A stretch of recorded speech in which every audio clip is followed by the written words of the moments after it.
সাইরাম, জয় সাইরাম। সাই, তুমি অদ্ভুত। এই চ্যানেল থেকে আমি রূপালী বলছি। প্রথমে আমার প্রেয়ার বাবার কাছে আমার শতকোটি প্রণাম। বাবা গো, সব সময় তোমার কাছে সেটাই প্রার্থনা করব, সবাইকে তুমি ভালো রাখবে। যাদের ঘরে অনেক দুঃখ কষ্ট চলছে ওদের পাশে গিয়ে দাঁড়াও বাবা। তুমি একমাত্র দুঃখ থেকে ওদেরকে ভালো রাস্তাতে নিয়ে আসতে পারবে। একটা সময় আপনি দেখবেন আপনি কিভাবে বাবার রাস্তাতে আপনি এসে গিয়েছেন আপনি নিজেও বুঝতে পারবেন না। এবং বাবা আপনার জীবনে আসার পর কোথা থেকে বাবা আপনাকে কোথায় নিয়ে গিয়েছেন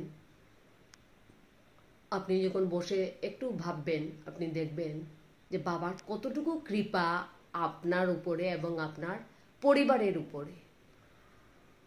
কারণ আমাদের বাবার রাস্তাতে যারাই আসছে তাদেরই ভবিষ্যৎ বাবা বানিয়ে দিচ্ছেন।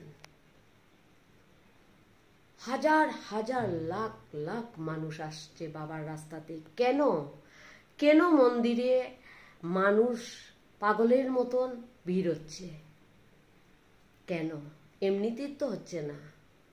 বাবা সবার সাথে আছেন এবং বাবা সেই প্রমাণটাও দিয়ে যাচ্ছেন, আমি সবার সাথে আছি। এবং কেউ মন থেকে বাবাকে ভক্তি করে বাবাকে মনের কথা বলে যাচ্ছে, বাবার সঙ্গে সঙ্গে শুনে ওর জীবনটাই পাল্টে দিচ্ছে। তাই সব সময় আমি বলি, প্রথম বাবাকে চিনুন। বাবাকে যখন আপনি চিনে নেবেন সেই সময় আপনি বুঝতে পারবেন বাবার লীলা, বাবা কি ধরনের লীলা করে করে যাচ্ছে প্রত্যেকটা ভক্তের সাথে। যার যেরকম দুঃখ সেই দুঃখের রাস্তা আলাদা আলাদা বাবা সুখের রাস্তা নিয়ে আসছেন।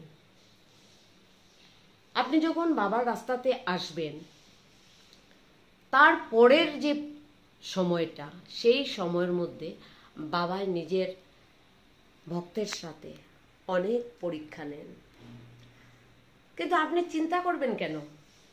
আপনি তো জানেন বাবা আমাকে নিয়ে এসেছেন, বাবার ভক্ত বানিয়েছেন, বাবার নিজে আমাকে নিয়ে এসেছেন উনার রাস্তাতে। তাহলে ভয়ের কি? পরীক্ষা দিতে ভয়ের কিছু না। কারণ উনি নিয়ে এসেছেন, উনি পরীক্ষা নিচ্ছেন, উনি পাস করাবেন। সেই বিশ্বাসটুকু উনার উপরে রাখবেন। সব সময় উনার উপরে বিশ্বাস নিয়ে চলুন। নিজে ভক্তিটা যেভাবে করবেন সেই ভক্তিতে বাবা যাতে খুশি হয়ে যান, অন্তরের ভক্তিটা করার চেষ্টা করবেন। আমি সব সময় বলি আমাদের বাবা ভীষণ দয়ালু, সব সময় দুঃখের পিছে ছুটে যাচ্ছেন, যাদের দুঃখ দেখছেন ওদের পাশে গিয়ে দাঁড়াচ্ছেন। কেন? তাই উনার রাস্তাতে সব সময় থাকুন। উনাকে প্রথম চিনুন, জানুন, তারপরে বাবাকে মানুন। যাই হোক, প্রত্যেকটা বৃহস্পতিবারে আমি আমার বাবাকে সাজিয়ে বসাই। আপনারাও নিজের ঘরে বাবাকে সাজিয়ে বসান। যারা মন্দির সামনে আছে মন্দিরে যান, বাবার মন্দিরে। যদি মন্দির নেই আপনার ঘরে বাবাকে বসান, আপনার ঘরের মধ্যেই বাবার মন্দির হয়ে যাবে। তাই দুঃখটা কিভাবে বাবাকে বলবেন? বাবার সামনে বসলেন শুধু চোখের জল ফেলে যাচ্ছে না। আপনি আপনার হাজবেন্ডকে যেভাবে প্রত্যেকটা স্টেপ বলে বলে যান দুঃখের কাহানিটা, মানে গল্পটা, সেইভাবে বাবার সামনে বসুন এবং বাবাকে বলুন, বাবা জানো আজকে আমার এই হয়েছে, বাবা আজকে আমার এইভাবে চলছে সংসারটা, বাবা এই কষ্টটা চলছে, তুমি তো সব দেখতে পাচ্ছ, তুমি সব শুনতে পারছো বাবা, যা করার তোমাকেই করতে হবে, আমার সংসারের তুমি গার্জিয়ান, তাই তোমাকেই সব কিছু করে যেতে লাগবে বাবা।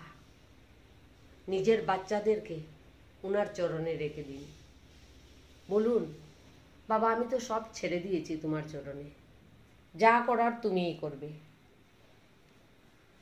শুধু কাঁদবেন না, বাবার যদি দরজাতে এসেছেন কেন কাঁদবেন, সেই বিশ্বাসটুকু কেন নেই? বাবার দুয়ারে এসেছেন, আমি তো সব সময় মনে করি আমি ভীষণ গর্বিত, আমি আমার বাবার রাস্তাতে এসেছি, আমার বাবা আছে আমার সঙ্গে। এই পৃথিবীতে সবচেয়ে বড় শক্তি বিশ্ব ব্রহ্মাণ্ডের সব পেয়ে নিয়েছি আমি, কেন? সাথে আমার বাবা আছে। সেইভাবে মনের মধ্যে গর্বিত ভাব রাখুন যে একটা ভালো গুরুর ভক্ত হতে পেরেছে, যে গুরু নিজের জন্য কিছু চিন্তা করেননি, সব সময় মানুষের জন্য পাগল ছিলেন। মানুষকে কিভাবে ভালো রাখবেন, মানুষের দুঃখ কিভাবে সরাবেন, মানুষকে কিভাবে নিজের হাতে বানিয়ে খাওয়াবেন। একটা পশু পক্ষী পাখিরা মুখ দিয়ে বুঝাতে পারছে না, ওরা বুঝাবার আগেই আমার বাবা ওদেরকে খাওয়া দিয়েছেন। বাবা বুঝে নিতেন ওদের দুঃখ চলছে, ওদের পেটে খিদা পেয়েছে। কি সুন্দর বাবা নিয়ম নীতি, বাবার যে নিয়ম নীতিটা এত সুন্দর, এত মধুর, বুঝার চেষ্টা করুন বাবা কি বুঝাতে যাচ্ছেন আমাদেরকে, কিভাবে আমরা চললে আমাদের বাবা সবচেয়ে বেশি খুশি হবেন, কি চান বাবা আমাদের কাছ থেকে। আমাদের কাছ থেকে বাবা কি বড় বড় কিছু চাচ্ছেন না,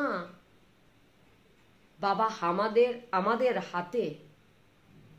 আমাদের হাতে সব সময় যাতে ভালো কাজ করে যায়, আমাদের কর্মটা পবিত্র ভাবে যাতে বানাতে পারি।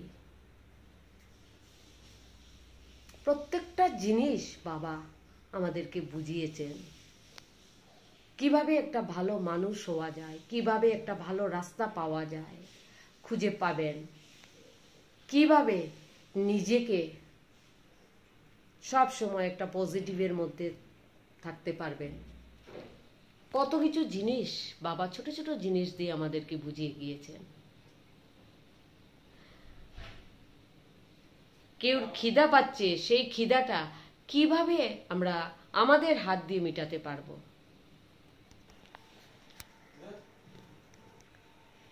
কেউ খিদা মেটানো যে কত পুণ্যের কাজ, অনেক ভালো কাজ, সেইগুলা আমাদেরকে বাবা শিখিয়ে দিয়েছেন।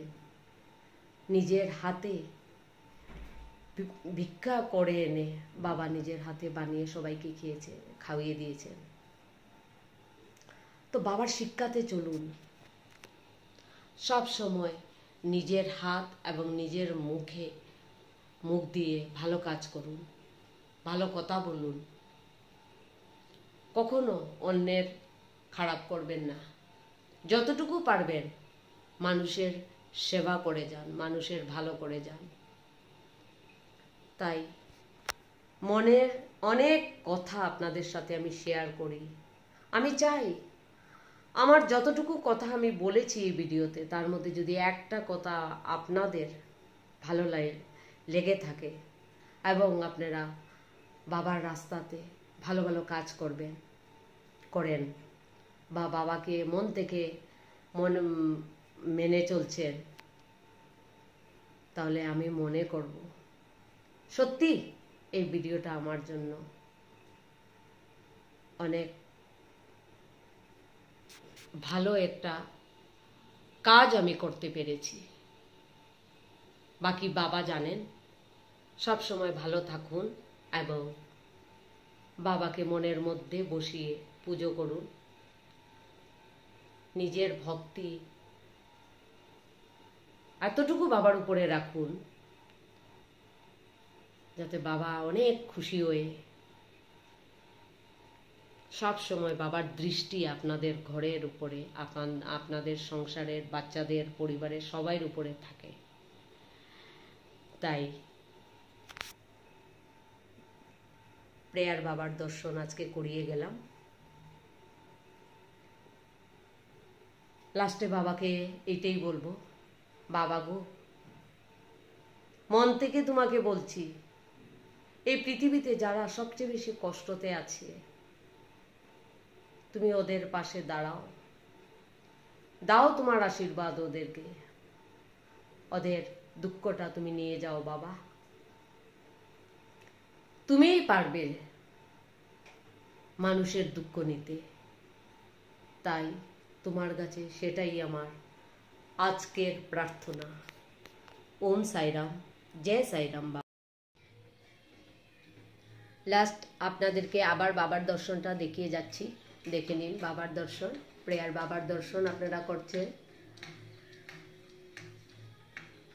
বাবা তো কৃপালু এবং অনেক দয়ালু, তাই বাবার ফল প্রসাদ,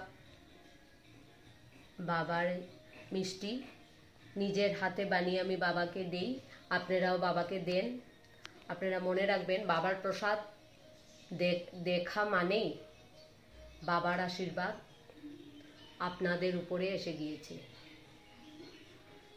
ভেবে নিন আপনারা বাবার প্রসাদ পেয়ে নিয়েছেন।